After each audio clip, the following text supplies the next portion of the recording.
I'm maybe 5 minutes late. Usually I postpone my live casts to go like another half hour, then another hour. Next thing I know, I'm cooking dinner for the kids. I don't realize they're hungry, and then I need to make some food or take my dog for a walk, and then I get distracted.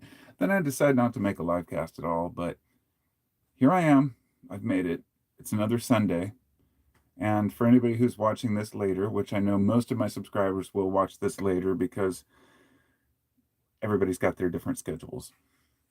And I am trying to do live casts Sunday evenings around 6 to 8 p.m. I was thinking around 7 is what I said last time. And I've been trying to do this consistently each week around 6 or 7. So today it's a 6 o'clock presentation, and hopefully that will allow people. That's Pacific Standard Time here in Portland area. So if you're on the East Coast of the U.S., that's 3 hours later, like 9 to 10. But if you're elsewhere in the world, you'll have to figure out your time zone. And I know I do have some subscribers in other countries, and I've looked at my analytics, and it's interesting. A few people from the UK, a few people from Australia, but then some really interesting places. Like you'll look at something like Belgium or like Turkey, or not Turkey. I don't even remember the specific countries, but let's just say that when I make a live cast, it can be seen by people all around the world, even though it's a very small channel and I don't have a lot of subscribers, which I like to the extent that I can actually converse with you all. So I'm sure you've all turned on a live cast of somebody and just seen the comments just flooding down the fucking charts on the page, and you just can't even keep up. And instead of people talking, they're trying to talk over each other. They're not even listening really to the video because they're too busy trying to get their comments seen, and it becomes just this clusterfuck. But that's another story altogether. I just want to say I'm grateful for all of you, my subscribers, who come here to listen to what I have to say. And I don't take it for granted, and I definitely don't think I'm an expert on anything. In fact, I've been humbled by my experience here on YouTube over the last like 14 years. And each year, I think that I've gained more knowledge, but inside I tell myself, well, nope, you know less than you thought you did, because I learned more about what I don't know. And this, I guess, goes back to the Socratic wisdom of the greatest wisdom lies in knowing you know nothing. In other words, when you realize you don't know shit, you're going to be much happier in this world. When you stop trying to prove yourself to other people and just say, fuck, I'm a human being, I'm doing the best I can, leave me alone. Most people want to do good things, and most people want to be kind to each other. And in order for us to achieve this, we have to have some sort of connection on what's important in life. And as the title suggests, this particular live cast I decided to make kind of about our loss of trust in science and religion. And interestingly enough, I was going to make a video about this earlier, and it was going to be the topic of my video, and I thought it'd be better to do for a live cast so people can have their input on these topics too. And this was inspired by many different things I'm always exposed to consistently, like so many different ideas, opinions over the years. But one particular YouTuber, Sabine Hassenfelder, I think is her name. She's a German, I believe she's German, and she has a YouTube channel, a science YouTube channel, where she talks. She's into quantum or particle physics, I believe. She's a physicist. And she's one that kind of went against the grain and started talking shit about science and scientists and the waste of money and resources to study things that are pointless.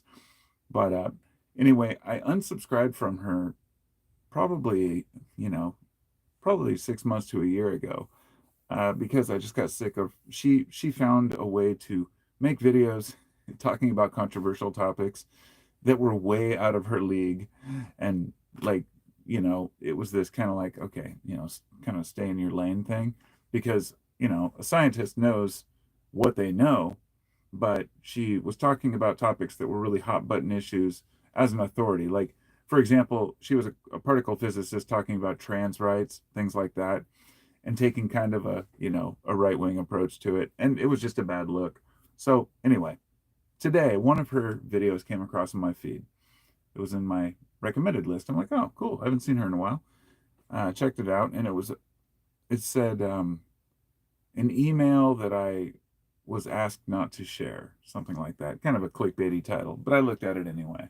And it turned out she was talking about this email that was sent by a fellow, scientist about an article that she had written that basically I didn't read the article. I'm not familiar with it, but in a nutshell said, hey, a lot of these branches of science are a complete waste of time, money, and resources. They're not going to go anywhere.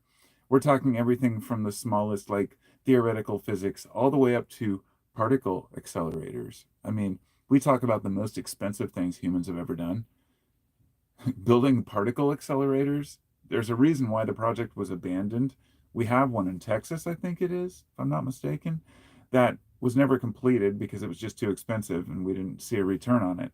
And a lot of people in the scientific community complain about that. They say, look, the US is so far behind. We haven't got our own particle accelerator going. And then you start to ask yourself, well, what are these people learning? They employ thousands of scientists and they're crashing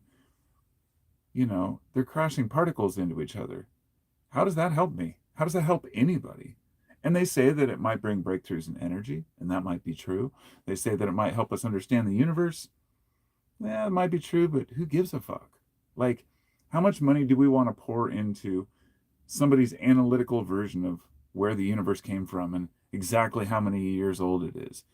I know that that's always been an interest to us, but now that we have a lot of this information, we don't care if the Earth is 4 billion years old or 5. We don't care if the universe is 13 billion years old or, 30 billion or 30 trillion. Really, it doesn't affect the average fucking human at all, right? We get so caught up in what we're trying to discover that we end up thinking going to Mars matters. And yeah, that brings us into Elon territory. I've always been like, go ahead, enjoy. I have no interest in going there. I would rather fix my planet. It's kind of the same attitude as moving to another country because you don't like your own country. I was always taught growing up that you need to fucking take care of your own environment, your own community, your own people, your family, and protect those around you. We've lived in pretty mellow times in America for quite a while. But let me say, if the shit really hits the fan, I'll be armed and dangerous, protecting my family and anyone around me. And I know how to survive, but I also know how to live the mundane day to day life that we all live. And so, what I'm getting at here is science has helped us a lot in these ways. Okay. I'm not against scientific discoveries. I'm not against technology. These things are amazing. But we have to admit that they've also brought us to a state of kind of disarray where the technology has exceeded our ability to properly use it. And because of this, science, technology has become the new God, if you will. And I, even years ago, celebrated people leaving religion in droves because it's true. Most, well, at least Christianity is on the decline, many different sects of it, but it's not something to be really celebrated. What should be celebrated is the decline of fundamentalism because the dogmatic attitudes a lot of people have that everyone else is wrong, the kind of you're all going to hell because you don't believe what I believe, that's not, you know, I take on the belief that Jesus was a full blown liberal and that only American Christians have no fucking clue. The hardcore, fundamentalists really go against everything that Jesus taught. I was looking through Bible verses today because of this specifically, and I wanted, because I'm not just somebody who says, oh, the Bible says that Jesus was a liberal. I'm like, he said a lot of fucking violent things too, supposedly. But the point is, deep in our hearts as humans, we want to be good people. Religion is declining because people are tired of being told what the Bible means or what God wants. So, see, the mistake I had with, I didn't realize the Bible had so many important metaphoric stories when I started reading parts of it and trying to understand it better. Because I read Revelation when I was like 16, never got much further than that, Genesis maybe, but wasn't that interested. But now I see that these symbols within it are okay, these are allegories, archetypes within these stories. The hero's journey, many different basic, uh, a lot of it's probably crap because it was put in by the Council of Nicaea, centuries after Jesus. But that's another story altogether. The point is that people have something they can fall back on, rely on, and feel is important to them. But when you're letting somebody else decipher it, then you're just trusting what the priest is telling you is true.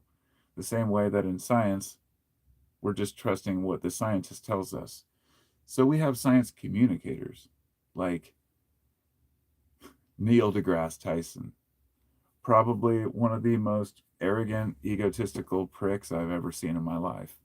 I cannot stand Neil deGrasse Tyson. If I see him talking, I turn it off instantly.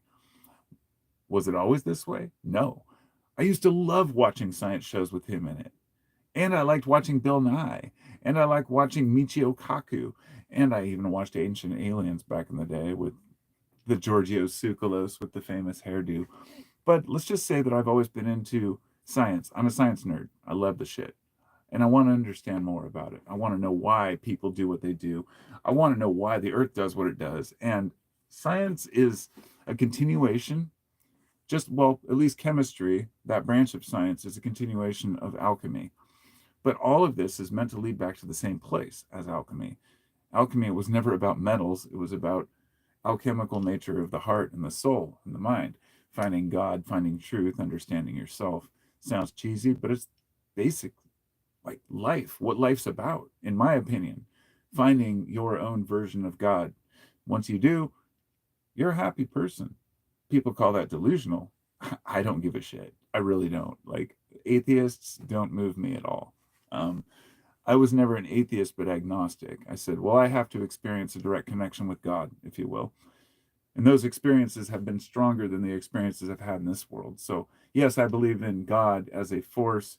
I do believe that the human mind has further to travel than this life.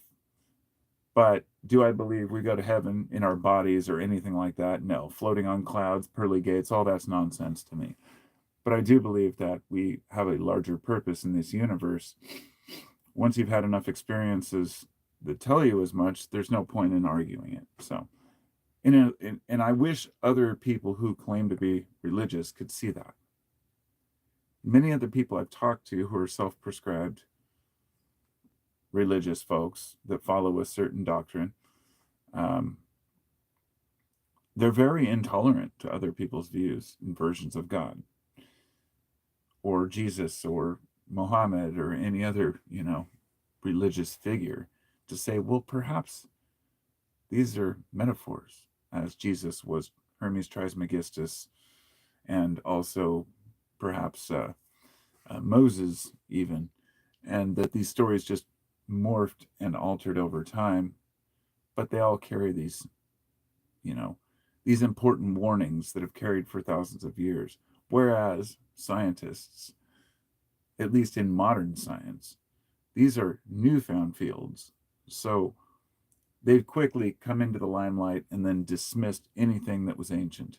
Let me give you an example. When I say white man, my ancestors, we come out onto these, places, not just white men. People did it all around the world. It's not a racial thing. Any dominant culture would do this, but it just happened to be white people that did it most of the time. But we'd come onto some island or into some place. A great example was in a book from Jared Diamond called, he has a couple of them. One's called Collapse, but the one he wrote before that is called Guns, Germs, and Steel. And you might have heard of it. You might have seen that documentary they had based on it. It was a great documentary, but the book is phenomenal. And it talks about how people evolved, their weapons systems and their ability to produce steel and weapons through, and how germs would wipe out entire cultures. Like, a lot of people don't realize the Mayan civilization was already on the decline for like 50 years or something before Cortez and the rest of them landed and made their lives miserable. But they'd been battling and killing each other over kings, and it's not as simple as white man just wiped out other people. But the diseases definitely finished the job. And it was all about holy shit, look at these heathens and all of their different belief systems that they have that had been carried on for thousands of years. And I think that the Spanish really felt insecure. You know, they felt like they didn't have any grasp on the concepts of what these people were doing. And all we hear about is, oh, primitive, they were cutting off people's heads and having sacrifices. Then you start to find there's a little more nuance to it. And that gets into some very gray areas where you're like, well, were these voluntary people? Like, just kind of like, was it an honor? Was it necessary? I can't judge. I don't know. It wasn't my culture. But now we have this, what we would call modern culture, and we think we're above and beyond all the bullshit and the trivialities of the past, that we've become well mannered. But it seems like we're reverting back to a very childish notion of what it means to be human. All of a sudden, people are scared, they're divisive. And the funny thing is that I realize it's simple. Because they're scared, they're divisive. We get frustrated when we don't know what our future has to offer us. When I was a kid, we were told, graduate, you'll get a good job. And for a while, that was true. Nowadays, kids don't know what they're going to do in the future, but they also see the adults, their elders arguing and fighting about stupid shit like DEI or, as the main priorities of Americans, as if the average person who wants to just go buy groceries really gives that much of a fuck about many of the issues that people think they do. I think that American life takes priority. It's the old take care of yourself first. But at the same time, we need to take care of everybody because I'm not I'm not the kind of guy who thinks you just need to give away everybody's money to everybody, but I already give away a third of my fucking money in taxes basically to the government, Shouldn't they take care of shit? So maybe off topic, but people have lost hope that the government gives a shit about them. Until along came Donald, which I won't even get into that because, promises are promises. Just want to say hello to everybody. Hello, Wind War Attack. You were the first one. It's good to see you, my friend. J.R. Smith, Second Chance Recovery. More empathy. I agree. Who else have we got? Stand for something or fall for anything. And Interstellar. Yeah, that was a great movie, actually. Jesus was a hippie. Yeah, pretty much. The Crow movie? Yeah, I haven't seen that in a long time. So yeah, it's good to see all of you. Who else we got in here? Biscuits, Pro AR. Religion's just a small part of something larger. Ohm says Jung warned we could become more like archaic man once again, blind to what we believe, to what we know. Maybe. Well, and then there's John McDonough. John McD. What's up, my brother? It's good to see you. The thing about Jung and the whole collective consciousness and what we stand for as people, who we are, I think it's really, the older I get, the more, okay, let me just say this. The older I get, the less I take myself seriously. I have a yearning to take myself less and less serious as I get older. And it's something I'm working on. It's like peeling an onion. I've had a lot of shit happen in my life, and I push it deep down inside because I'm a man and I hide shit, and that's what we do. But I'm also an emotional dude. I can, cry when I need to. I don't hide it from anyone or feel embarrassed if I do have to cry. It's just that I hide because that's what humans do, but especially men. We push things deep down inside because we've got other shit to do. We got to stay busy. But, being human is fucking hard, and so we want to look to authorities. We want other people to tell us what's true and what's not. And this is why we look up to scientists. I guess a good argument for the science religion debate is, for example, fucking global warming. That's right, climate change. Ooh, let's get triggered. For so long, people would get upset about this. Like, it's not real. It's not happening. And then you start seeing, of course, storms getting worse. You see the facts and the figures and the numbers, and you see, okay, the climate is warming. Well, it's not just from humans. Okay, well, we're getting somewhere now. I'm like, I agree with you. I know that we can see the CO2 fingerprints. We know how much we're adding to the atmosphere. But I also learned that humans aren't as wise as we think we are, and that our outlook for how much we're actually affecting the climate might be misguided. It could be a slight difference in the brightness of the sun or the closeness of another planet, the heating up of the Earth's core. We don't know how all these things really work together because we're so fucking young on this planet. But it doesn't mean we shouldn't try, right?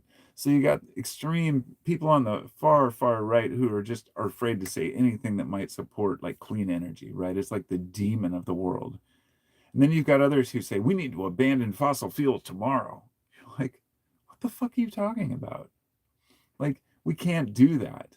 Yes, we need to wean down, but let's all just step back for a minute and be reasonable here. Look at the science, look at the data. And I don't think people do, or they don't care. Like, people don't want to look at the information on anything, even when we have the advanced technology that we have today and dozens of different options for looking things up and figuring out like what's true. You can look at the left and the right. You can look at the different newscasts. You can look at different government opinions. You can look at charts. You can look at interviews, research, but we don't want to believe it because it just seems too easy, too convenient. And maybe that's true because it is convenient and easy for us to just look at a chart and say, wow, holy shit, look at the difference in the increase on this pie chart. And then you find out that it's just like a little, like 0.5 to 0.6%. Like, the amount of fucking propaganda that is shoved down your goddamn throat is so far beyond what you might realize. I'm reading the book. I'm actually listening to the audiobook right now, Propaganda. And it's it was written in 1928. So it's nothing new, by Edward Bernays.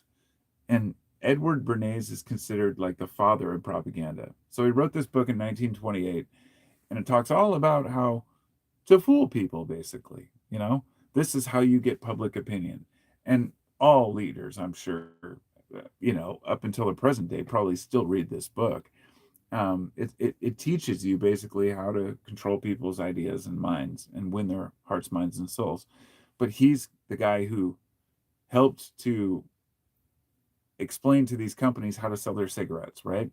He's the one who did the more doctors smoke camels type, you know, campaigns. And as well, his thing was to sell war to the American people. His uncle happened to be Sigmund Freud. I didn't know this until like a month ago. I was like, wait, his uncle was Sigmund Freud? So yeah, he went to his uncle to ask about people's psychology so he could help with his propaganda research. It's, you know, and he started basically consumerism in America because he wanted people to help, the government help distract people from being, doing anything or giving a shit about real life. It's basically like, let's just get people to buy shit. And for the last, 90 years, nothing's changed. We've just been buying stuff. As soon as we had a radio and then a television, then a ColecoVision, an Atari as kids, and now Nintendos and up to PlayStations and the internet and the ability for us to completely distract ourselves from everything all the time. It means that we're not really active. So the irony is that right now, people appear to be the most politically involved than they've ever been in history in this country. But the reality is, less people are involved in anything meaningful. It's just fighting. Orange man bad, orange man good. It's this battle between people who just want to make everything about one guy or one issue. When the issue, he's a symptom of fear of the public. And so on the science side of things, we are losing a lot of this. Um, funding, let's say. But there's also something to be good to be said about this.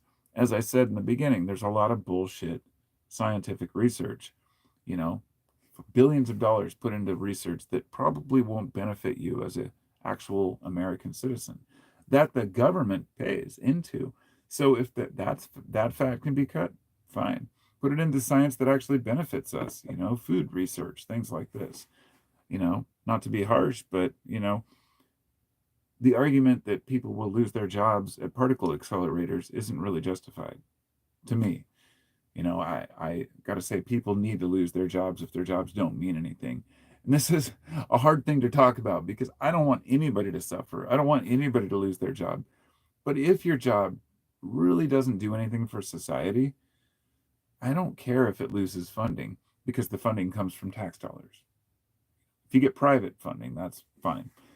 But I work my ass off to make my checks. I don't want to give it to some company or research facility that's paying their scientists, six-figure incomes that aren't producing a damn thing in 20 years. And that's what a lot of the particle physics is. This is why people laugh, at kind of the scientific community for defending these things.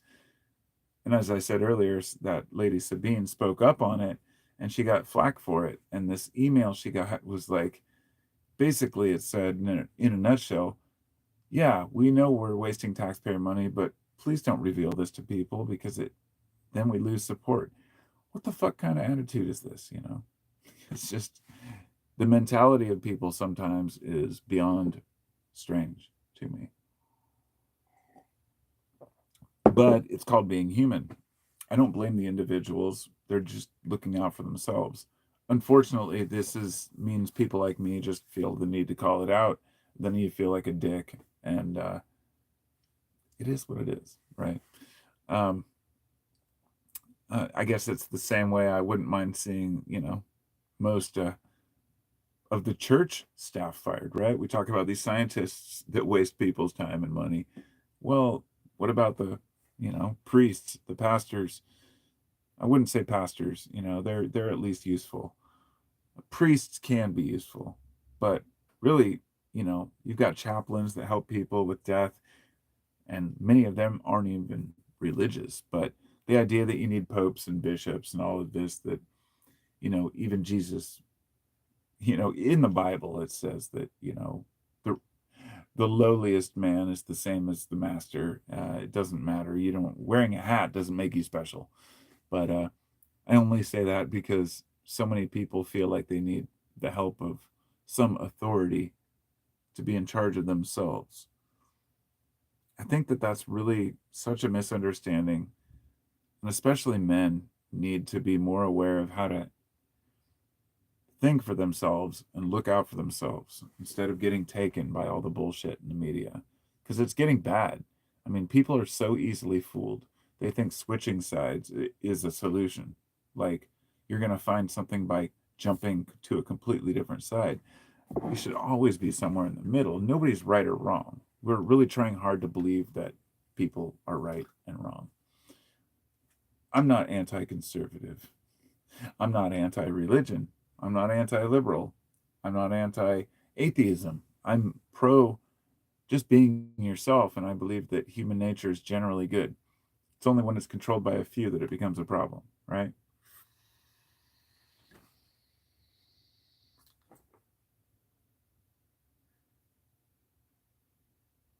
It's a strange time to be alive. I always thought it was kind of a good time to be alive.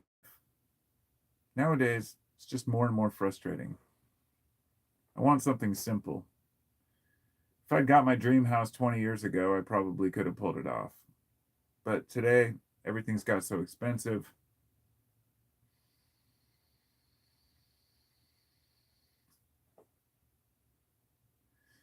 Just want to enjoy the time I have left on this planet. You know what I mean?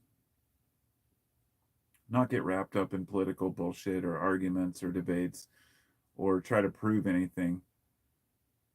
I feel like people want to be divided. We've made a choice to fight over stupid shit, and it's got to stop.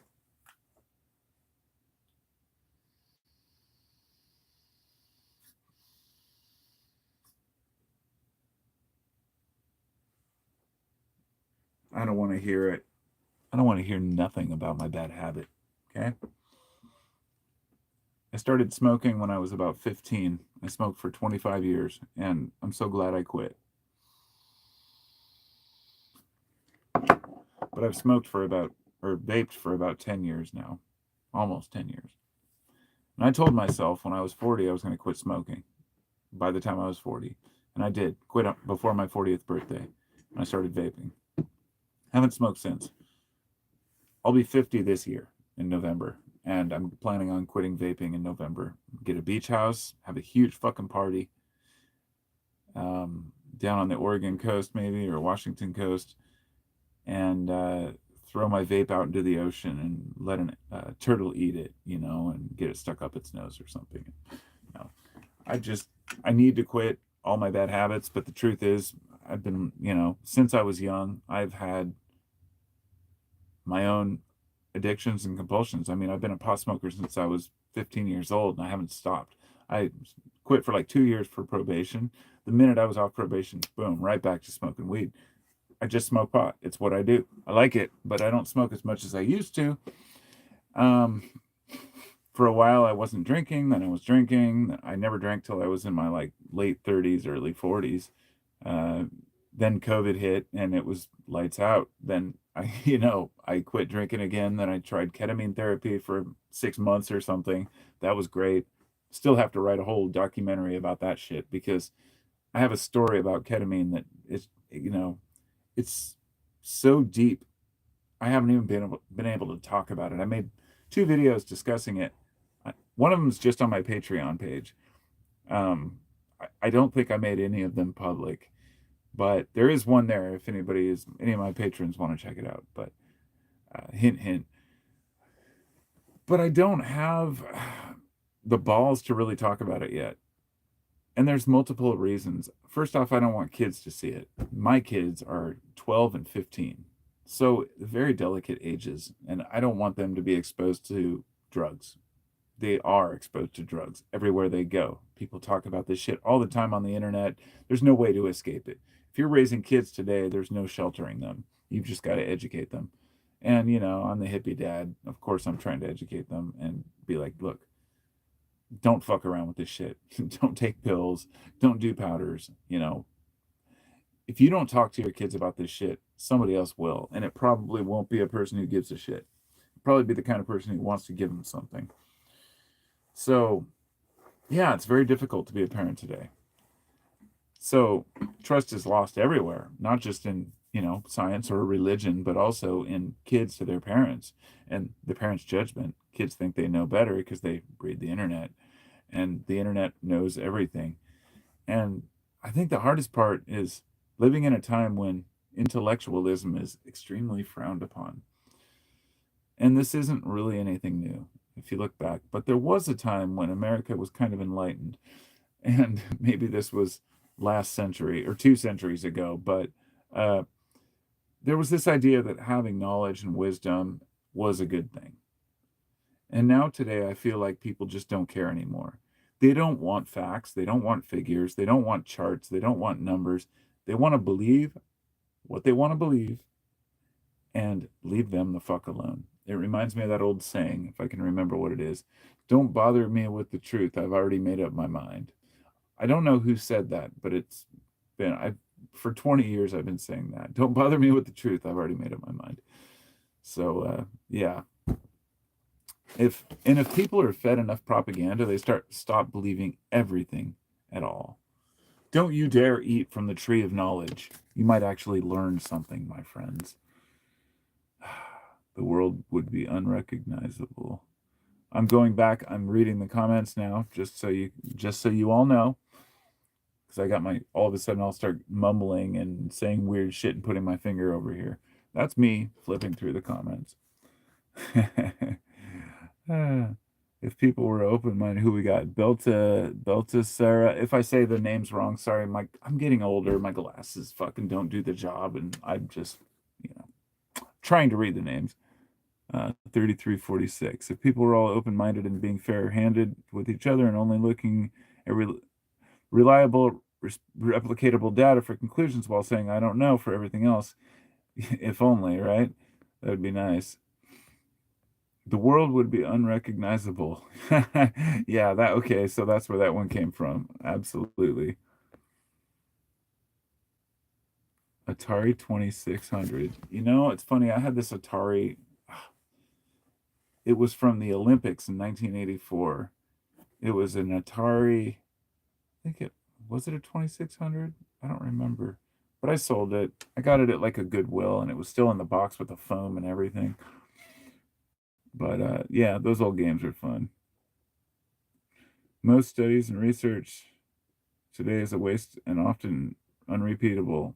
Almighty says, yes, absolutely. It's that's the funniest part about the science, the science. When people say follow the science, like when the whole vax thing happened, I don't want to go into that because I will just get censored right away. YouTube will just delete this shit. But let's just say, like, I'm like, well, wait, what's the data on this particular type of medicine? I mean, we had rights to have questions. A lot of this data, we know that the pharmaceutical industries will completely falsify data, if not just take the good studies and ignore the bad ones. If you're not familiar, there's Vioxx, which was known, and there's proof now in court. That's what I think they said something like 60,000 Americans died from taking this, and they knew from the beginning it could cause heart attacks and shit. And they sold it for years and eventually had to pull it off the shelf, and a bunch of people died. Oh, well, they had enough money set aside for the lawsuits because that's what they plan on. So, yeah, I don't trust the evidence or the science. I don't think it's a real thing. But I also know that that confuses the issue because there is some real science that people do need to follow. Like, I'm not against all medicine, I'm just against profiting medicine, right? There are still operations and procedures and medical, tools that are amazing that have changed and extended our lives. And so we can't let that get mixed up with the quackery, if you will. As someone who has used AI daily for a few years.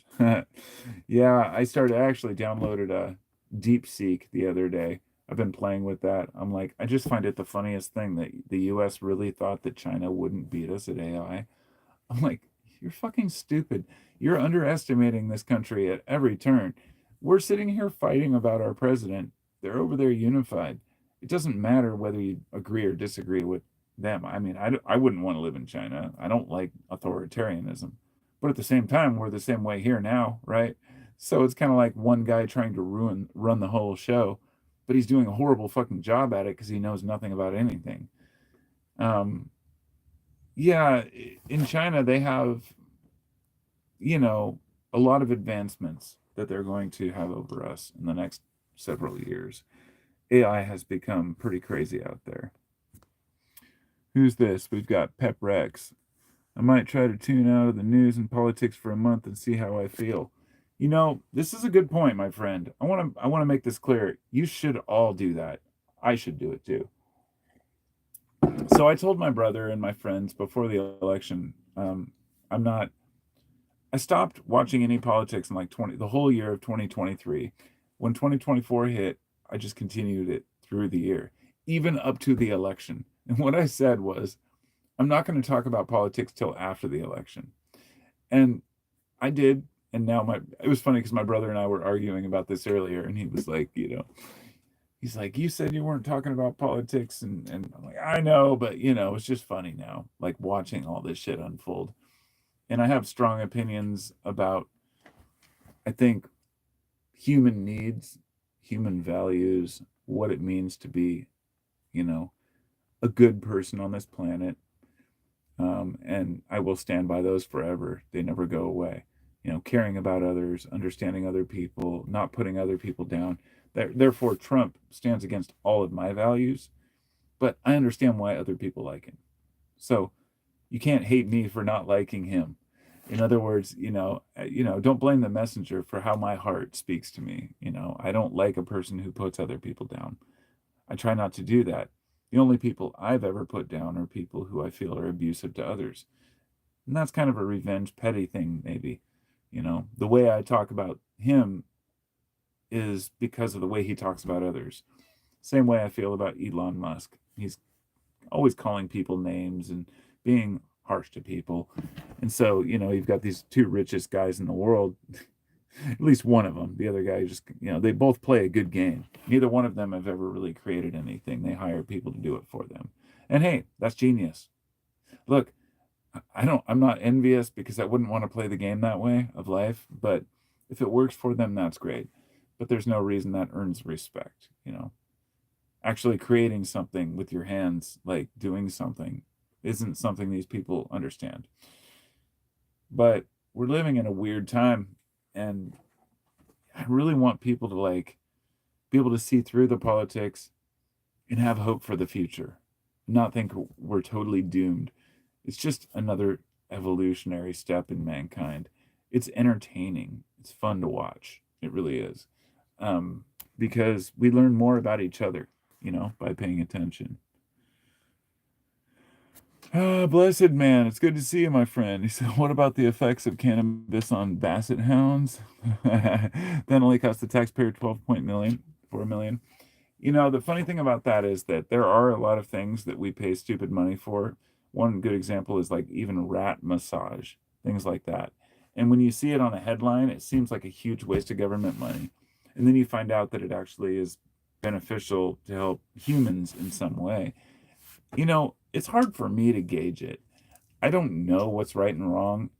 I feel like cutting all government programs and then just finding the good ones is really a bullshit way to go about it. So I'll just be brutally honest with the whole Trump thing. When he came in and shut down USAID, the aid program that, yes, has a ton of waste that need to be cut, instead of saying, okay, we're going to carefully look through this and eliminate all the bad programs. No, they came in and kicked out all the people, took over the building, and shut down everything. Now, what that tells me is they don't give a fuck about logistics of making sure that the people who really need help get taken care of. It's more of, we're going to set an example here. But meanwhile, completely fucking over a bunch of people, I'm sure, in some way, shape, or form. Maybe not. I don't know. But yeah, we should stop payments to stupid things. But it's a very stupid way to go about it, as if it's a national emergency, right? This is the way they went about it, like kicking people out and invading and shutting everything down. It's like some kind of a panic move, but it's a power move.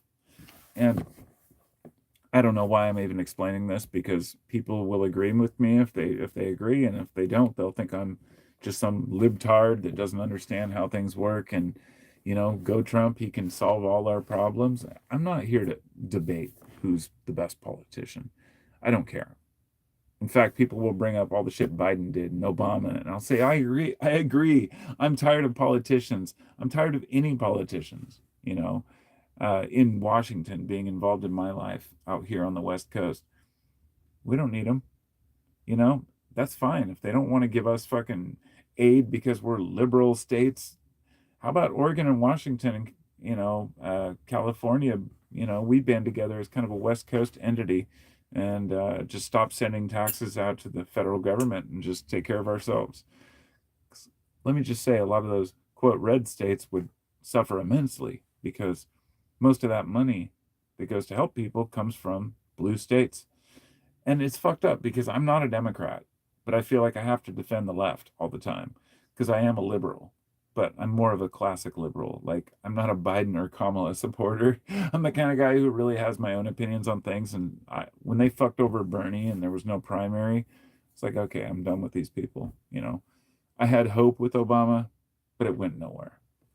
And he just bombed more people. So, what the fuck do you do, people? What do you do? Flip through the comments here real quick while I vape. It's Brady. He says, are you ready for spring, guys? You're fucking damn right, motherfucker. I am so ready for spring. Say nope to dope.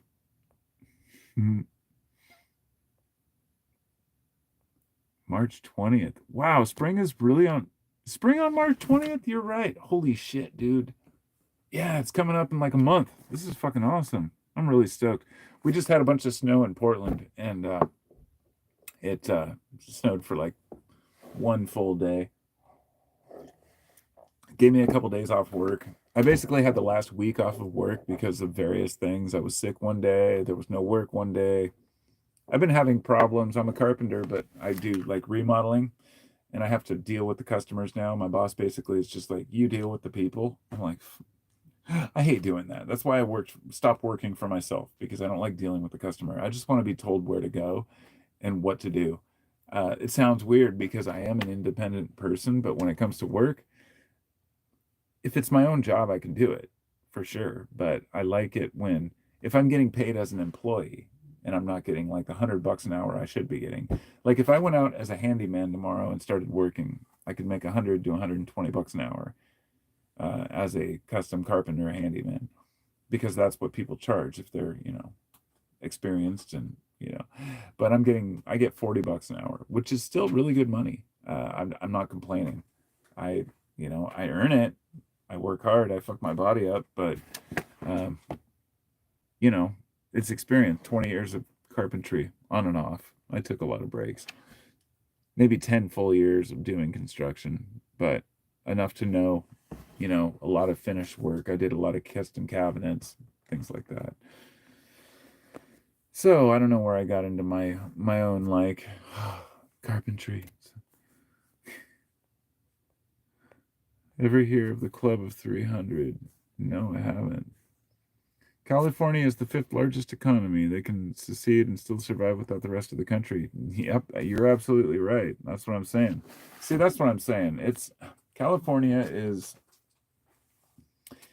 look, maybe you're a Trump supporter. And if you're still watching this, you're probably not, because people who really love Trump don't want to hear what I have to say, because I get really a lot of flack from people who do like Trump and don't want to hear a damn bad thing about him. But let's be honest. If you are a Trump supporter, look me in the eye and tell me that he's never done anything that you disagree with. I mean, he's not perfect, and it's okay that he fucks up. Because honestly, I was laughing the whole time while he was running for office. I want to make this clear. I'm not anti Trump as much as people might think.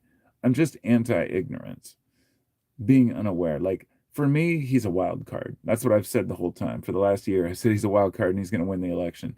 The minute that Biden started failing his health, I was like, Trump's definitely going to win. And then when they put Kamala up there, I said, okay, I bet my brother $50 right there. I was like, yeah, Trump's going to win. And all the people I knew who were Democrats were in complete denial up until election night, and then just completely couldn't understand it. And I'm like, look, you got to understand the needs of American people. They want somebody who's going to get them out of the same old political bullshit. We're sick of fucking Hillary Clintons and George Bushes. For some reason, people like Reagan, but that's another story. Um, the Even Bill Clinton, although I got to give him credit, Bill Clinton is the only president who's reduced the national debt to, I believe, zero. And then, Bush fucked it up again. I'm not a big supporter of the Democrats, but I am a supporter of what Democrats were for a brief while in the 80s and 90s.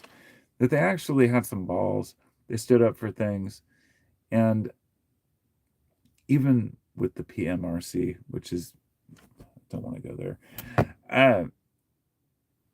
But ever since I've been an adult, I've been asking myself, should I be more politically involved? And I guess the biggest question I have is, how much should I give a shit about politics? How much should you give a shit about politics? And if it comes at the cost of our well-being and our friendships and our relationships, don't care at all. Honestly, do not lose friends over who is president. Please, please. Because the number one thing that we need is community and connection. You may think that another person is just a complete racist buffoon asshole because they support Trump. But that's not the fucking case, because I know, and I have friends who are Trump supporters who are not buffoons. They're very intelligent in their own ways. I don't mean that negatively. That sounds bad. No, there are like 9 forms of intelligence. We got emotional intelligence, spatial intelligence, mathematical intelligence. Um, Everybody works together. We are one organism. We are all God's creatures. We work together. We are all part of God, but we are all God as well, if you want to put it that way. And it means that if we really don't see our neighbor as ourselves, we're not living by any religious values whatsoever.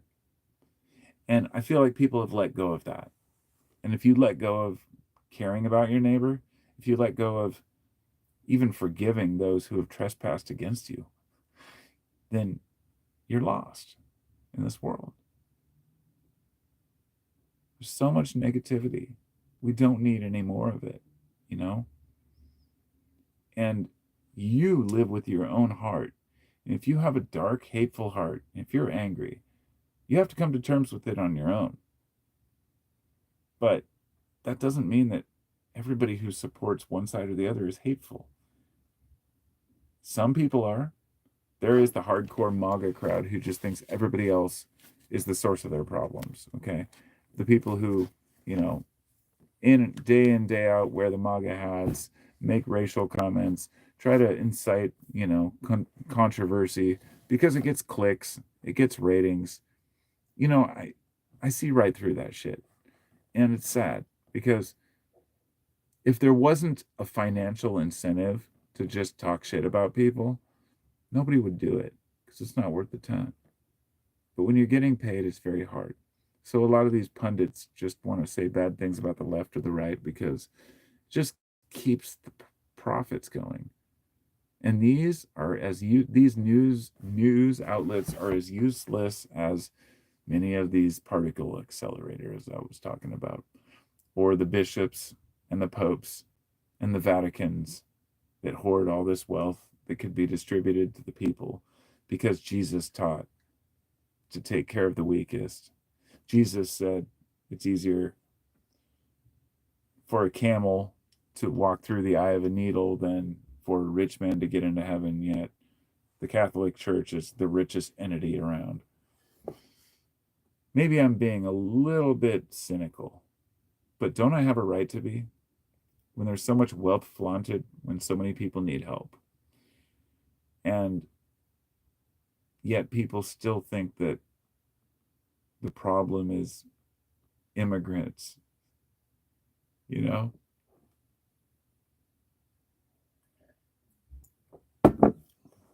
What a world, my friends. What a world.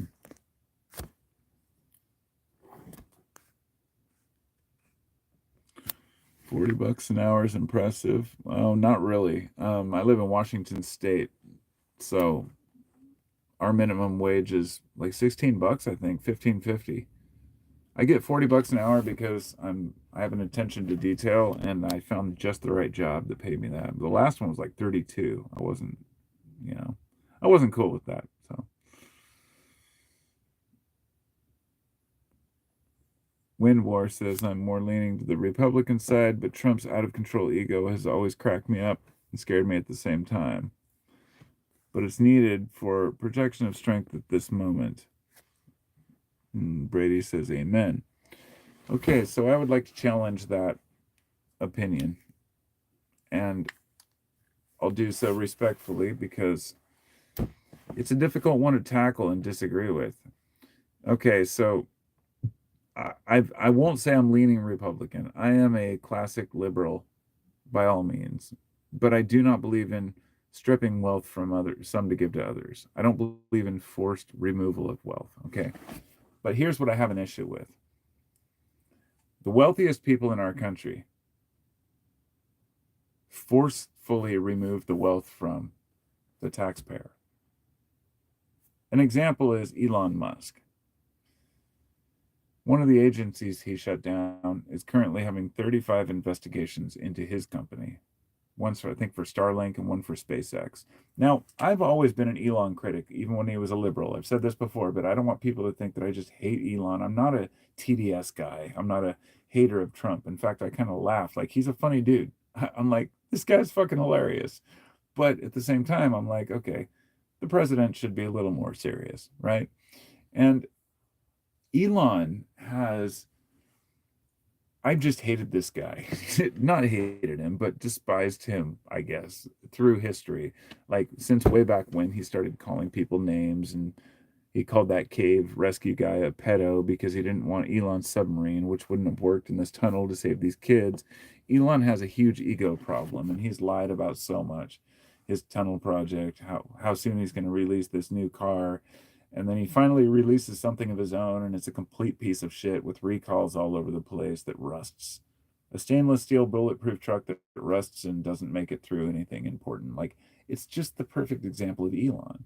He's a guy who buys companies. He has the money to invest, right?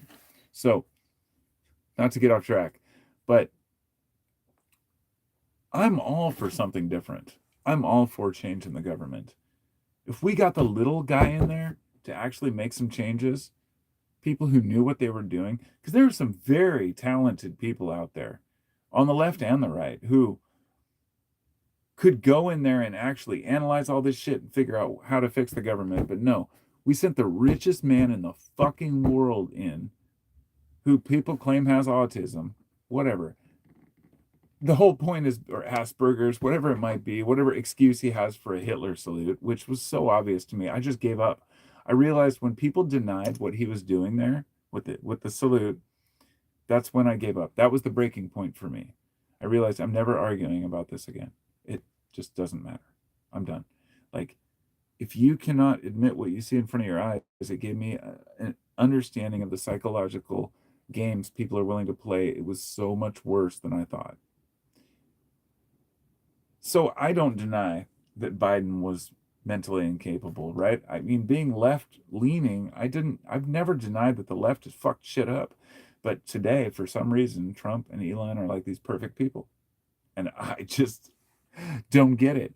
The richest man in the world who gets billions in government subsidies, meaning you go out and work all day, some of your tax dollars go to Elon to pay for his car company and his SpaceX.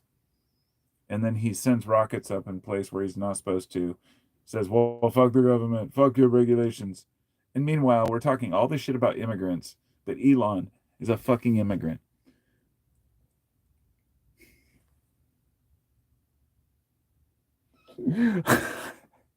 I just don't fucking understand it, my friends. I'm like, this is a mind fuck for me. I'm really trying to get it. If if you can explain it to me, like, what does it take to trust a guy who has made so many false promises? And this goes for both of them, you know? But it doesn't really matter because it'll be another president soon. Maybe we'll have Camacho next time. I'm sure some of you know who Camacho was. But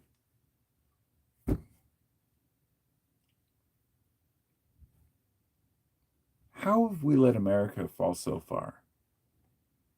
In science, as well as community and belief, religion, the right will tell you that we've lost touch with our belief systems. The left will tell you that we've lost touch with science. Somewhere in between is the truth. It always has been, and it always will be. Nobody seems to know what the fuck they're talking about. Ronan, it's good to see you, Ronan, my friend. My freaking niece unfriended me on Facebook because I voted different. Dude, see, that's the thing. I've got one of my best friends. We talk every fucking day through text. He's a Trump supporter. And he even got bothered because I sent him the Elon meme earlier where it's like a guy standing in front of like three Cybertrucks, and it kind of it's you might have seen it, but it kind of mocks what happened in Tiananmen Square. And he's like, I don't think that's tasteful at all. And we were debating it and arguing it. We love each other. We don't give a fuck. We have different opinions. You know, the thing is, when your people are willing to leave you because you have a different opinion, that's on them. And let me tell you this, as much as I'm talking shit about Trump, I'm talking to the liberals here because it's the liberals who have always left their conservative friends for their beliefs. I've never really seen many conservatives abandon their liberal friends. They'll make fun of them, they'll joke with them, but I have a couple conservative friends who were like, "Yeah, I've got a liberal buddy, and he just couldn't handle that I voted for Trump, so he totally like, ghosted me." I'm like, wow, that's fucking crazy. A friend of mine, like my one of my good buddies, he'd known this guy for 25 years, I think, 30 years. We'd known each other since we were all like teenagers. Dude hasn't talked to him since. And this was the last election. So you abandon a friend for like 4.5, 5 years because he voted for Trump. Like, God, like, man, this is, I've never seen it so much vitriol over what you write on a piece of paper. If you want to educate each other, do it. But don't put each other down.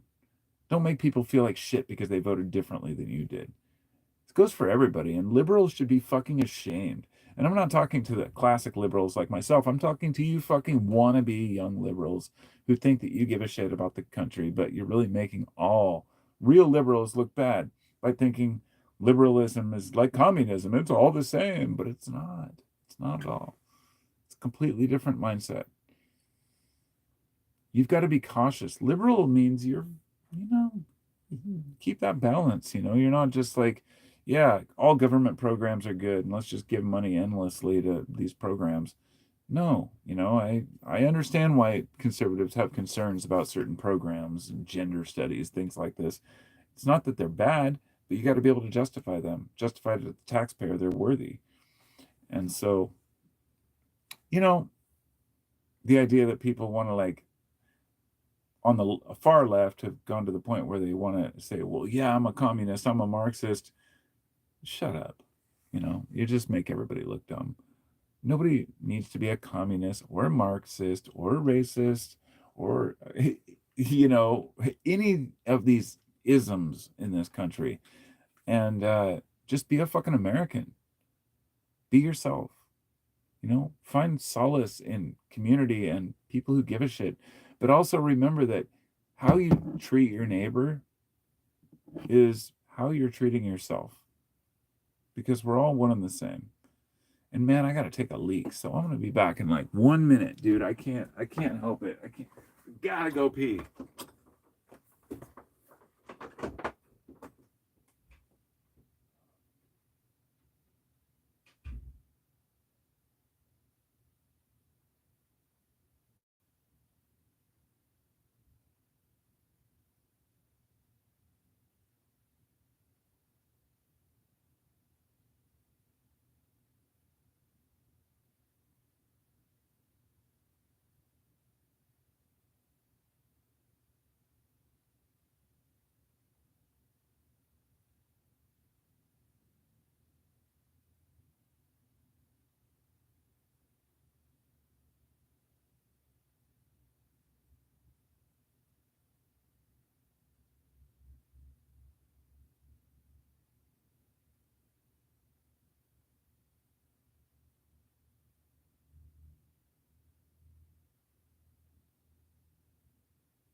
Gotta finish my podcast.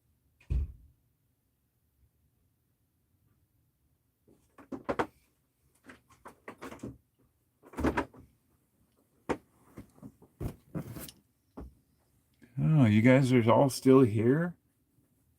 I'm trying to eat my pizza. God, what do you expect from me? So, I want to take this moment to thank today's sponsor, your mom. Your mom. She brought you into this world. If your mom's alive or your mom's dead, if you love your mom or if she's disowned, take this moment to think about your mom while I have a bite of pizza. Mm. Mm. I love your mom.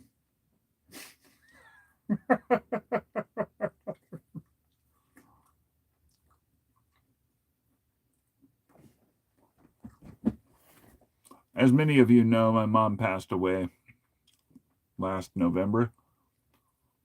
Well, sorry, November before last. It was about over a year ago.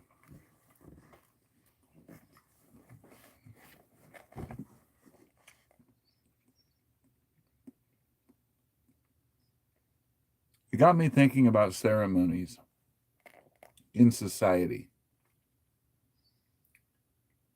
I've actually wanted to kind of start my own. I've only had a few thoughts of starting my own like little businesses. And when we get our own property and land, one of the things I wanted to do was like a men's rite of passage for young men. So you can bring your sons up there, 16, 18, whatever. I guess it'd have to be 18 if you're going to take psychedelics for sure. But at 16, you can still take them on hikes and do adventures. Psychedelics seem like over the top, but the truth is that they've been a rite of passage for a lot of cultures.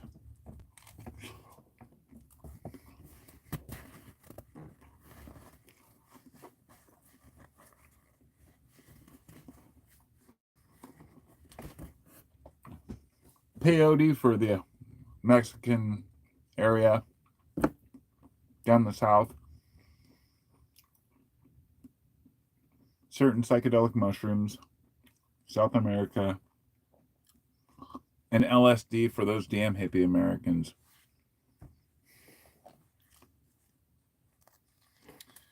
I don't think that psychedelics are the be all end all of understanding, but let's just say they give people kind of a glimpse of the truth.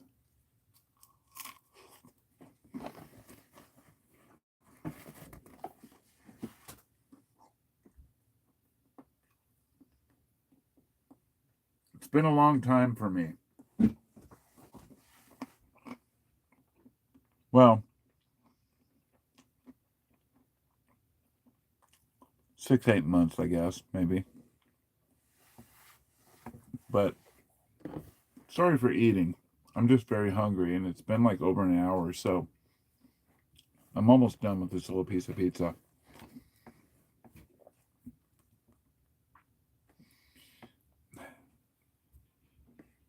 It's like when I go to a dead show or a fish show, whatever, some concert, where there's like a weekend event out in the Gorge Amphitheater. You have these night times where everybody just parties in the parking lot all night. And you have these moments where people come into your campsite. Like this one drunk guy who was like stumbling around. He was the kind of dude who was just must have been the master of balance. He had a bottle of red wine and he'd do this thing where his leg would go up in the air and like he was stumbling, but he hadn't fallen over. And we're like, dude, come sit in our camp. And he came and sat down and we had this great conversation about just life in general, being human. And it's places like that where people can get together and just embrace each other for being humans. It seems like the nightlife is better for that. For a lot of people, it's alcohol. That's their lubricant. But psychedelics also are a major, psychedelics are a lubricant the way alcohol is, but they don't tend to make you aggro. You don't see a lot of fights.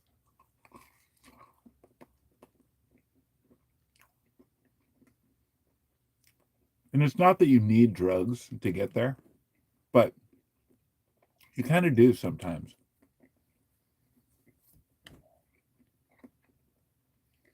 We're not really set up for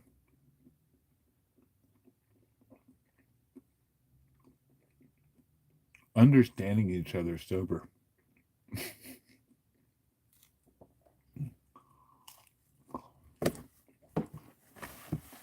That might lead one to believe that the conclusion there is, well, when you're high, you just think you understand people. And I would say, isn't that better than not understanding people at all? I don't know any more about this world than the next guy. I'm just some dude sitting here drinking juice and pizza. But I want to believe that I can impact a small fucking corner of my life. The people that I reach, the people that I can actually interact with in my own personal life. I didn't think the internet would really be a part of that, but since my YouTube channel reaches people, I figure I should just share my thoughts with people. And I appreciate all of you. Once again, thank you for listening to the bullshit I have to say. I'm humble. I'm insecure like anybody else. I don't think what I have to say is any better than anyone else. But I keep doing it because I know there's a lot more people out there like me. Not like me in the sense of the same, but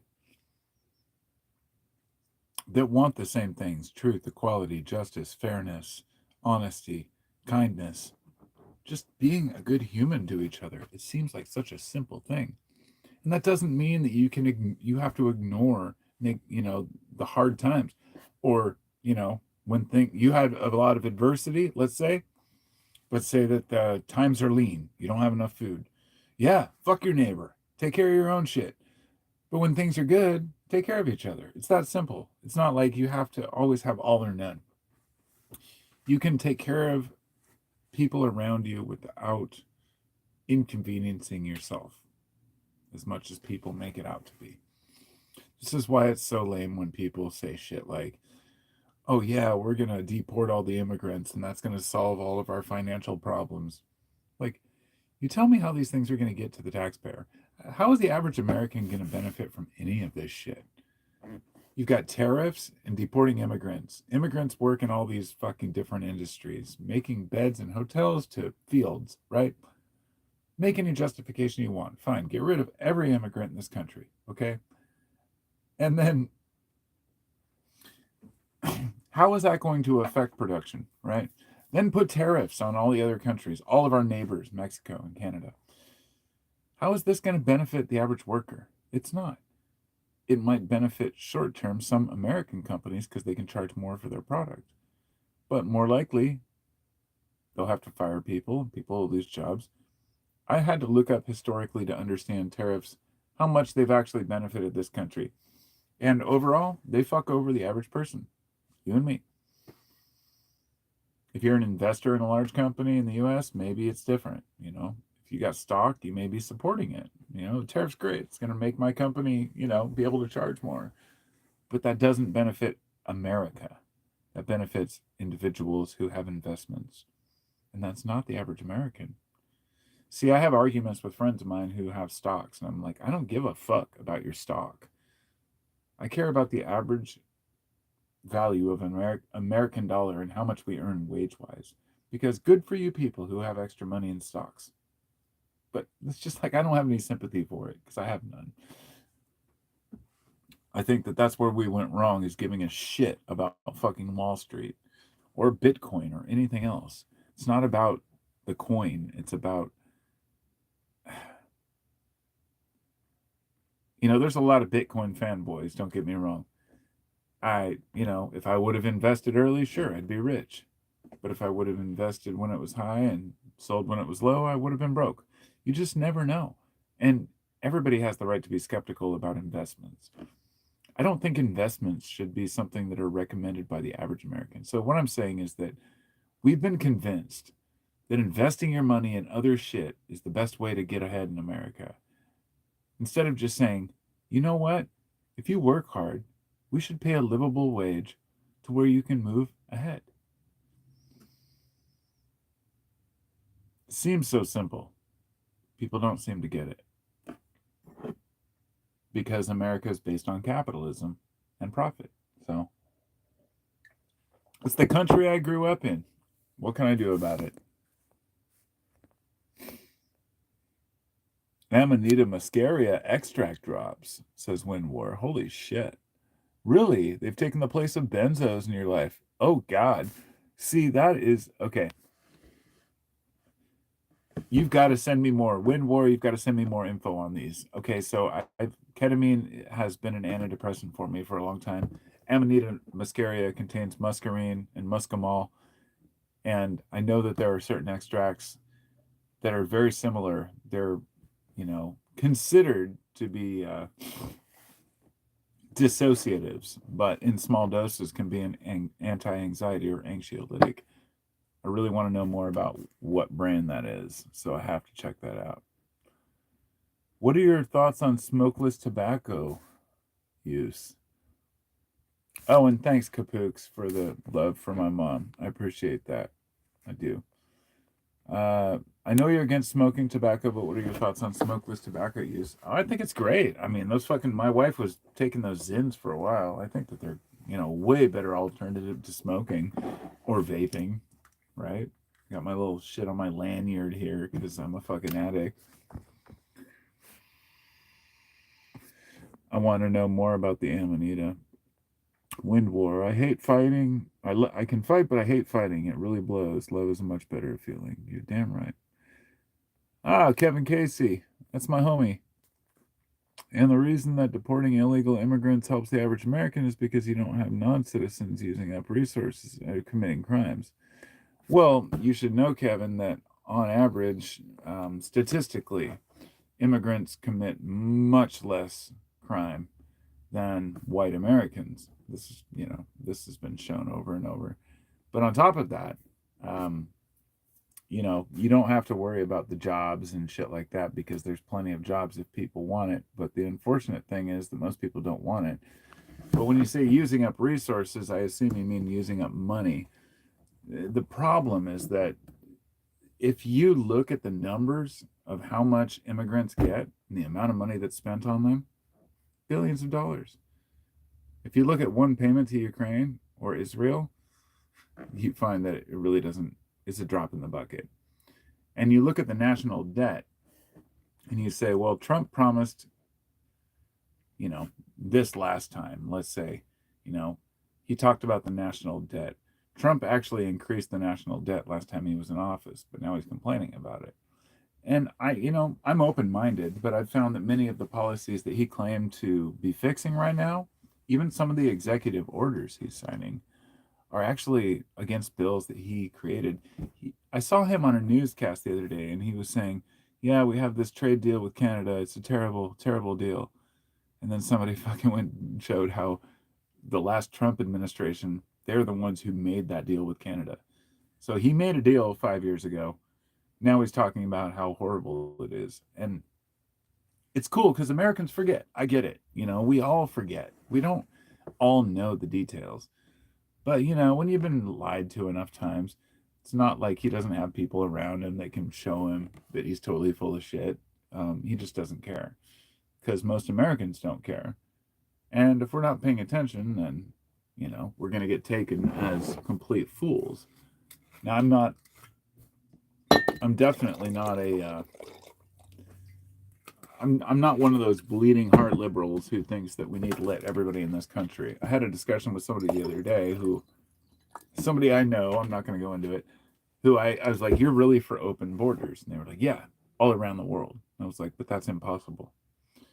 So I said, can you name one country around the world where they have open borders or where it's ever worked in the last thousands of years? Crickets, right? And then it became like, well, I wasn't talking about open borders. It's like, okay, most people realize when they think it through, when you actually confront people with facts and figures, they realize that, okay, this wouldn't actually work. You couldn't just open America's borders and just say, let everybody in. It doesn't work that way. You'd be infiltrated in no time. The biggest issue is the resources, but mostly the infrastructure. Like California, rolling blackouts in various states, we have all kinds of infrastructure problems. Huge influx of, anybody who wanted to come here would obviously be an issue. But to say that, oh, you're intolerant, you're racist. It's like, no, I don't buy that. It's not racist to protect your own country. It doesn't matter whether it's brown or white or green people that are coming in. It's saying every animal, every insect, and every culture throughout history protects a certain little circumference, their own little zone, which is called a territory. It's just the way nature works. It's molds do it, plants do it, trees do it, and it's just who we are. You know, it's okay to have our own areas because we don't have to integrate everything together. We don't have to have a hodgepodge assimilation of every race on every block. That's just not really realistic. Like, people lean towards each other's opinions when they come from the same culture and genetic background. We should be celebrating the differences in culture instead of saying, oh, well, everybody needs to be the same. So we'll get there. I think we'll get there. I I don't know. Maybe not.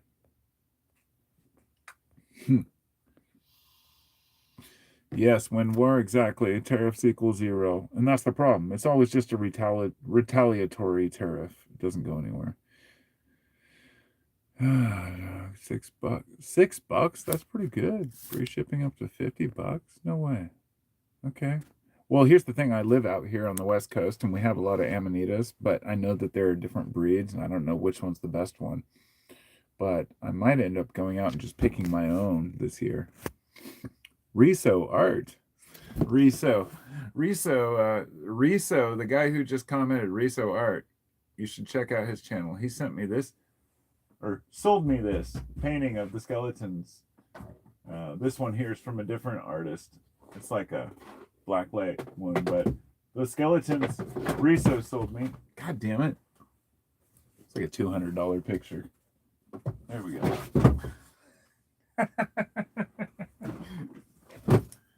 It's a very slippery table. There we go. Joe sold me those skeletons. They've been in my living room for a long time. My wife's like, okay, it's been like a few years. It's time to get rid of them. So because we're doing remodeling in there. We're getting ready to sell our house and buy a whole new farmhouse somewhere. Pray with us that we find one and that we can afford it. Sorry, Riso says, what do you think about the thought that you get in the vibration of wealth that comes to you and it's not necessarily about working hard? I think that that's true, but I don't know how to make it happen for me. I have heard that. I do believe in that wealth vibration thing. I've had a really hard time lately. I don't have the resources or the money to get the things I need, and it just kind of like compounds to where I'm feeling down.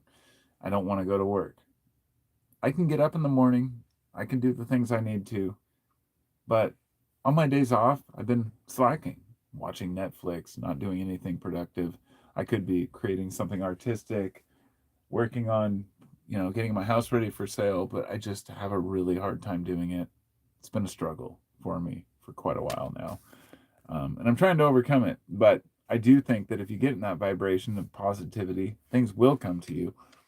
And that's why it's so hard to do. But if you figure it out, let me know, Joe. Really. Chris says every country on the face of the earth protects their borders, but it's bad when Americans do it. Yes, and let me just say, I should address this further.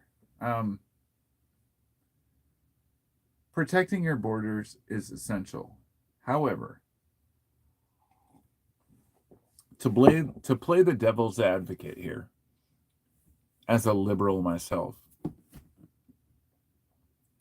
a lot of people's argument is this: we have done so much damage to South American countries by the United States and CIA operations in Colombia, in Ecuador, in Panama, in Mexico, the coups that have taken place where we have displaced leaders, communist leaders that wanted to nationalize their oil or their bananas, where US fruit or came in and took over in Ecuador. The bananas basically said, we're going to grow bananas here. The white guys are taking over. These things have been happening for a long time. The US came in and dominated South America. And now the excuse is that, well, we need to repay what we've done to Venezuela, to Ecuador. Now, I don't buy this argument. I'm not on board with this. However, I do believe that we have an obligation of some sort to repair some of the damage we have done. Americans are living very well. And even though we're not as good as we should be, that's not because we give to other countries. That's not because we help immigrants. The money's going into the pockets of people like Elon fucking Musk, a guy who gets billions in government subsidies and ends up being the richest man in the world. And now people put him in charge of the national treasury. Like I said, I've given up. I have no argument. I can't even talk about these things anymore with people, because if anyone can really, because when I grew up, it was billionaires are not to be trusted. These people just want more power, more money, because that's what they do. That's all they do. Why else would they? Like, why would they really give a shit? They want to be liked, they want to be loved, but they want more power because they think power gets them love. So putting somebody in charge who's, you know, supposedly this guy that runs 5 businesses and is always busy, he's got the time to run this Doge, operation. It's just a joke. It's such a play. And I really thought that even the most diehard, like, Trump supporters would see through this one. Like, Elon Musk, really? But no, they just took it hook, line, and sinker. People are defending it, and it's fine. I mean, I don't have an emotional attachment to politics. My thing is to just have fun with it. So when I do talk, people get really wrapped up, and I try not to get all upset with them, or like, dude, chill. I'm trying to have fucking, make a joke here. It's not a big deal. But if you're texting or leaving comments, it always comes across as like, you're hostile or upset. Don't do it. It's not worth it. It's not worth actually getting truly upset over politics. I walk away from an argument and say you win before I'll even go there, because I don't care. I still have George Bush shirts that I made at home by printing them in the old days with like a fucking, dot printer, like an old printer from like the 90s, that I made these Bush shit, stop the Bush shit, because when he was bombing, Iraq, I just knew it was bullshit. I knew that it was just, a power grab. And here we are, oh, well, whatever, we moved past it now, right? People can't admit that they were duped. And it's taken me 20 years now since then to realize that when people are duped, they'll never admit it. I was with Obama, even. I thought he was a fucking guy. I was like, oh, fuck yeah, dude, this guy's going to help us out. I suppose a lot of people on the left felt the way felt about Obama or Bernie, who never won, but that they were going to be like the Trump, the one that was going to change things, fix things. And you find out it's just more of the same. Pretty sad. Pretty fucking pathetic, if you ask me. They wouldn't dare let Bernie in because he might actually take care of Americans. Look, he's the only one who has a track record of actually doing anything for Americans. So, I've got to give him that respect. Even if he's a little left, a little far left. You're correct. My inner dialogues. He says the U.S. has been involved in interventions and regime changes in Latin America by supporting authoritarian regimes, which contributed to destabilization and people leaving, migrating for a better life. 100%. Completely agree with you, brother. Riso says, have you heard of Joe Dispenza? Explains how to do it. Yeah, I have. I'm still a little skeptical about him, but I mean, he's got some good ideas too. Brady says Taylor Swift's ego was so hurt losing the Super Bowl. I'll tell you, I wouldn't know. I know nothing about the Super Bowl. I don't know who played. All I know is that I've heard a bunch of people talking about how Kendrick Lamar played his anti-Drake pedo song. That's all I know during halftime. I didn't look into it. Don't care. The Super Bowl is a part of America that is just not. I know I'm the minority, but I just think football sucks. I've never liked it. I don't understand it. I don't want to understand it. And I like sports, but I just don't like professional sports, and especially not football. Um, but so therefore, I don't know shit about Taylor Swift really, and I don't know anything about any of them. I guess I got nothing to say on that one. uh, Chris says America mistreated Venezuela. Yeah, they did. Oh, big time. Oh my God, we have set up so many fascist dictators in these countries because if they want to nationalize their products like oil or food, America has come in through decades and just taken out those leaders and put in our own. We did the same thing in Iran with the Shah. You know, people don't realize we've been fucking with Iran since the 50s, thinking, oh, well, they've got oil, we can just take it over. They're smart. They're not dumb people. Iran is an amazing culture. And yet Americans just say, oh, fuck Iran. They're just terrorists. Like, you guys are fucking ignorant as shit. Like, they have so much more culture than we'll ever have in America. You know, your football and fucking pretzels and beer are not culture. You know, and it doesn't mean that I support the horrible people who do horrible things in the name of religion. It means I support the majority of people who live peacefully, do their own thing, read the Quran, worship their own God. I don't believe it. I don't think it's true, but most people are not violent. And it's the same way we label immigrants as violent. You know, oh my God, one guy was beaten up by immigrants, and it takes this like center stage in some right wing news article, and everybody thinks violence comes from immigrants. It's bullshit. The statistics do not say that. It doesn't mean that none of it does. It means that most of it doesn't. And meanwhile, we've got oranges and berries, fields, and various crops that need to be picked.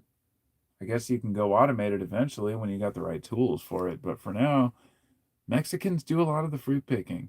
You know, people want to pretend like, well, they're taking our jobs, but go out and fucking pick berries. See how much you like it. You know, it's really funny. Americans don't want those jobs. Mexicans will do it because of what they're used to in their country. To them, it can often be a better life. Not always, though. Sometimes they're treated like shit. Like I said, shit's very complicated. Hey, Duke, it's good to see you. You're on a mission to become a monk, huh?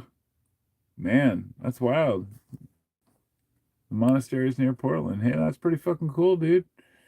I'd fucking come visit you. Well, if you're allowed to have visitors as a monk. I've thought about that kind of shit, but as a married man, I can't become no monk. Culture is an illusion, but there's something to be said about cultures or traditions that have been for hundreds, if not thousands of years, especially if they're not forced upon people. Yeah, that's why I've always kind of laughed at most belief systems, but that's why I consider myself a closet Zen Buddhist, if you will. I I'm not a Buddhist, and I don't follow any principles or practices of Buddhism. I follow Zen Buddhism, which is not Buddhism at all. Zen is a way of saying, I believe in this. Nothing matters.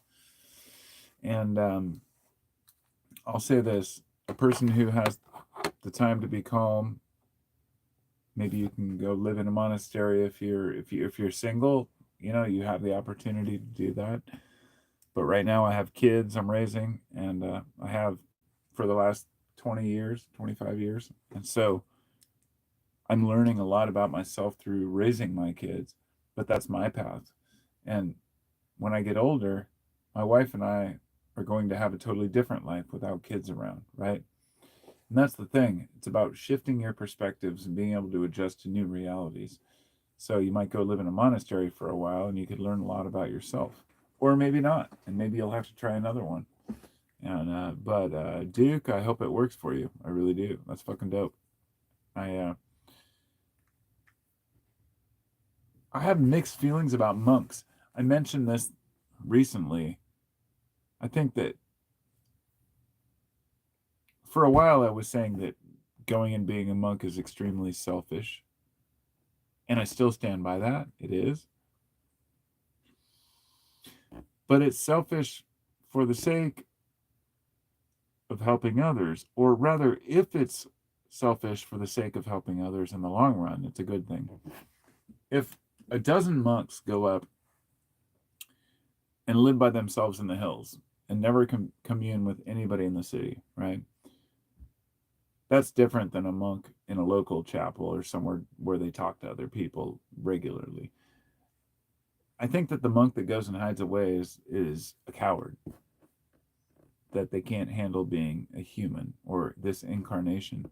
Even in Buddhism, as a bodhisattva is an ascended master, ascended being who decides to come back because he wants to live another life and take care of other people and help fellow humans. So monks, maybe it's sometimes the younger stages or the older stages, depending on the type of, convent, or I guess convent's women, right? What do they call it for men? Is it the same thing? Anyway, doesn't matter. I have a high respect for those who have the patience for it, I guess. And it's good for, I think, everyone to have some quiet.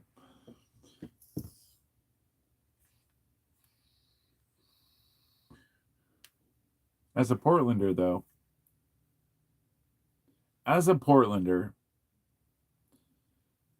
going to guess that your convent all has Starbucks shirts, aprons, and some pink hair. Dude, I've been a Portlander my whole life. People judge this city and state. Well, I live in Washington. Okay, I live in Vancouver, Washington, but it's considered part of Portland. It's right over the bridge, and literally they treat this place like any other Portland suburb, if you will. But I don't live in Portland. Portland got a bad rap, especially over COVID, and probably for good reason. But maybe it kept people from moving here, which is a good thing because it's getting too full already. Anyway, I can see that my brain is wanting to wrap up here because I need to go eat dinner. I'm hungry. That pizza didn't do it, so. Culture isn't limited anywhere. Where are we? Buddhist traditions. Path as strong as the Benedictine. Michael Cole, I came in late, but U.S. aid cancellation will have dire consequences. I agree with you. Hopefully they reinstate it. There's a lot of foolishness, tomfoolery going around in the government right now. Monks at least show the example.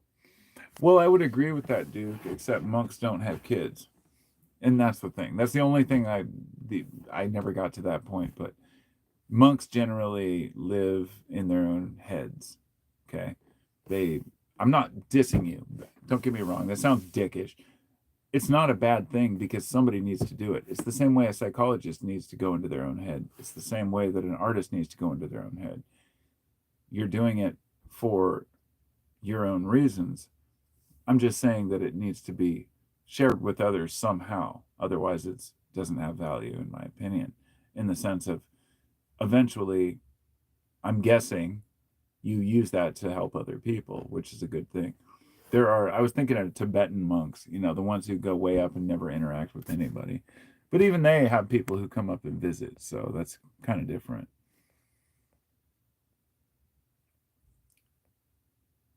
Yeah. Mutating the Vlog Brothers. What? What does that mean? God is literally everything we see, all the atoms in the air. Yes, that's a pantheism, if you will, in a sense, but that's what I believe. God is in every fucking paintbrush, every bong hit, everything. It's all the same. There's even people who believe that this bottle has, a consciousness of its own. A subtle one, so to speak, but it's hard to explain that to people. So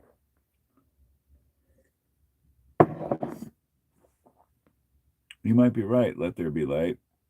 He says, if I believe someone's called to be a monk, it could shift the collective consciousness, so the person at a later time could help someone.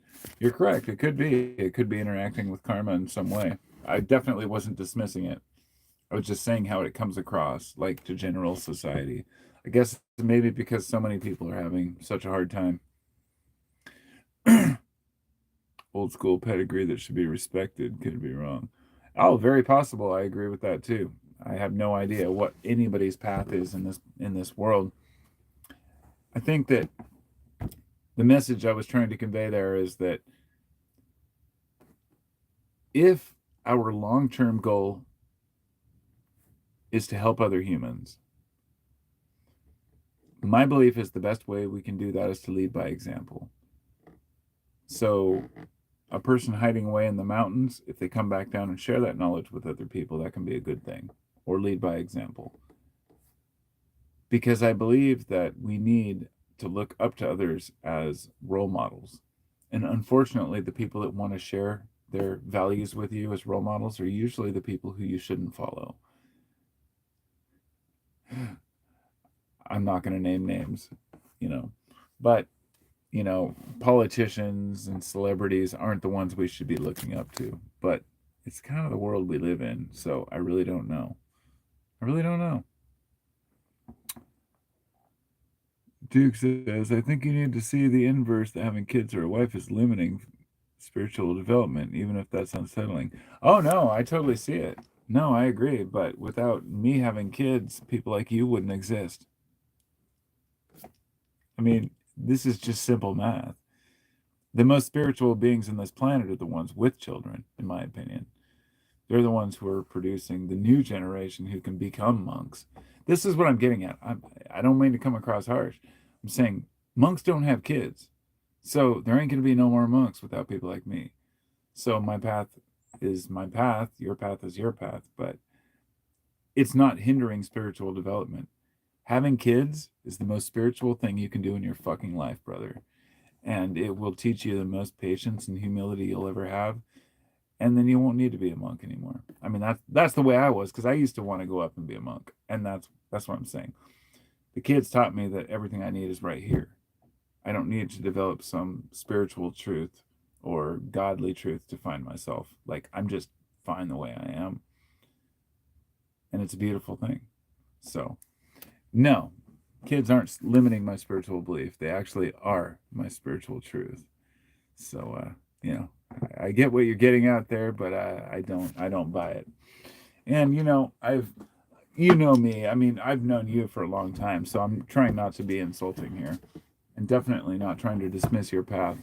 I'm just saying that I don't think that it is any more spiritually truthful to be one thing or another. In fact, for some people, their ultimate spiritual path might be so misunderstood by other people. I think ultimately for me, my path is to try to reach as many people as I can to say things are okay the way they are, that we don't need to change who we are. We don't need to be better for anybody else. We need to improve ourselves for those around us if we're bad people, obviously. If we're shitty human beings, we, want to interact with other people in a positive way. And I definitely do. I don't want to be insulting or hateful to anybody else. I care about people. I really do. I care about my family and friends, especially. So I try hard not to offend people and be rude, but I also am brutally honest. I definitely don't beat around the bush. I say what I mean, and sometimes that offends people, and I'm okay with it because I think that that's to me the most, I don't know, the greatest spiritual truth. It's just saying it as it fucking is from my heart. I don't pretend to be anybody, you know, and it's a weird time to be alive, and it's a weird life to be me, just like you. I'm just trying to figure it out like everybody else. Where was I? Factor in. What is factor in? I missed something there. I think that's funny, but monks are people already not having kids, which is why that is a rule. Oh, I know. I'm just saying they wouldn't exist without people who have kids. I feel the most, what is it? Let There Be Light says, I feel that most of our problems due to the continual colonization or domestication of the human race. We have lost a lot of our connection to nature and real culture. I've thought a lot about that too, but it's also maybe in our nature to be domesticated. It seems like something we thrive on and strive for, to be more isolated and connected from nature. And sometimes I wonder if that isn't in our lineage, in our subconscious, because we needed to derive that clean room mentality in order to develop scientific techniques which would benefit the future. It's a weird conundrum. It's hard to even analyze. I don't know how to explain it. Dude, plenty of people who have kids are poorly spiritually developed, though. Oh, absolutely. Yeah, plenty of people who don't have kids are poorly spiritually developed. I'll be honest with you. To me, the word spirituality is a complete bullshit word. I've I'm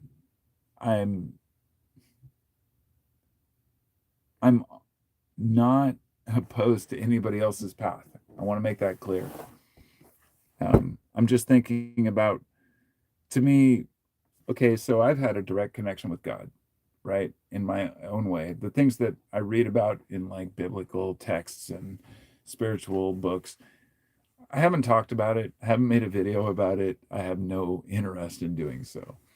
But let's just say a direct affirmation to the point where nobody has to, where I understood where Jung was coming from when he said, do you believe, they're like, do you believe in God? Somebody asked him that and he said, believe? I don't know about that, but I know. I know. And when I had that first experience myself, I instantly, that just came to mind and I thought, okay, here we are. I've connected with God on a personal level. And the message that I got was that none of this shit matters. I don't care what fucking robe you wear. Don't care what group you hang out with. I don't care how advanced a person thinks they are. The most spiritually advanced a person can get is living as a salt of the earth human being. So if a person is a monk, for example, I hope your convent is doing like gardening. I hope that they're doing like pruning, going out and experimenting with the community and talking to people instead of isolating and just praying. Now, if it's one that just prays, to me, it's nonsense. It just puts you in your own head, in your own headspace. I don't know with you. I'm just saying it brought me to these, because something I've studied for a long time is different, convents and the way that different monks operate in different cultures. And I think it's pretty interesting. But there's one channel I watch on YouTube. It's a very Christian, not Christian, I guess. It's about old school, like, I don't even know which sect or, religious group it is. I'm pretty sure it's Christian, but I don't know which group of Christians it is. But it's about all the different monks, like Saint this or Saint that, and the people who live by themselves on islands for like, decades, trying to connect with God. And it always reminds me of the story of Buddha and what a fool he was, that, growing up with all that wealth and then saying, I want to escape it, and going out into the world and then trying to find truth and not finding it. And, living as an ascetic for 7 years. And of course, it's all just a story, an archetype, an allegory. But he finds out that none of this shit works in the end. And then he just sits under a Bodhi tree, like, what the fuck now? And then he's enlightened. And that, I guess that message, it resonated with me in the sense that all that really matters is just being. You don't have to be anything. And that's what I try to explain to so many Christians, and I would say Muslims, but I don't meet any Muslims. But, all the labels we put on religion, just like labels we put on society and people. God is felt or not felt. If it's not felt, sometimes we find our own God. And maybe that's money for some people. It's unfortunate, but very unfortunate. Some people are so obsessed with money, but it's a disease, if you will. Anyway, obviously I need to go eat. It's been almost 2 hours. I appreciate all you coming. Um, Duke says it's a placeholder for connecting with the divine. I don't know what you mean there, but Western society is based on Saint Benedictine's philosophy, democracy, and so forth. You can look at it. Oh, I have. I've looked way into that shit. It's just, I've had my own conclusion. Let There Be Light says it feels like Terence McKenna was talking about, like we have being down. Whoops. Down to the transcendent object. We can all feel something about to happen soon. Fuck yeah. I agree on that one. Yeah, we've definitely had some there's something going on. It's like since I was a kid, I've had this just feeling I'm going to be part of something big. But I think we all feel that.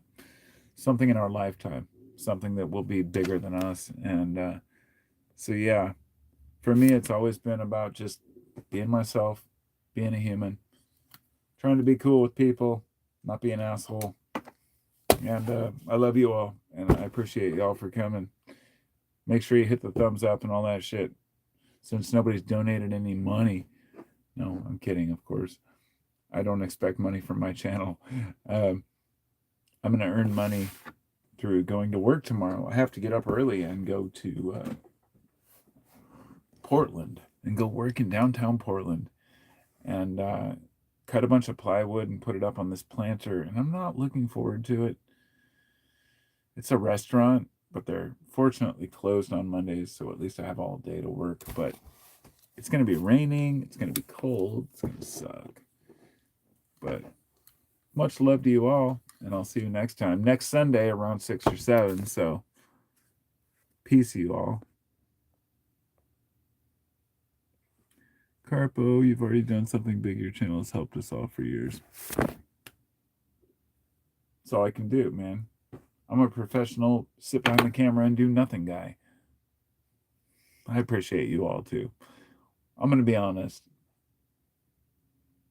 Without subscribers, obviously, I wouldn't be making videos. It's just, if I'd make videos for 14 years without anybody listening to them, no, I wouldn't make them. But I try to give you all something from my heart, Sometimes they suck, sometimes they're good. But I appreciate you all being here, so much love. I'm hungry. I'll see you next time. Peace out.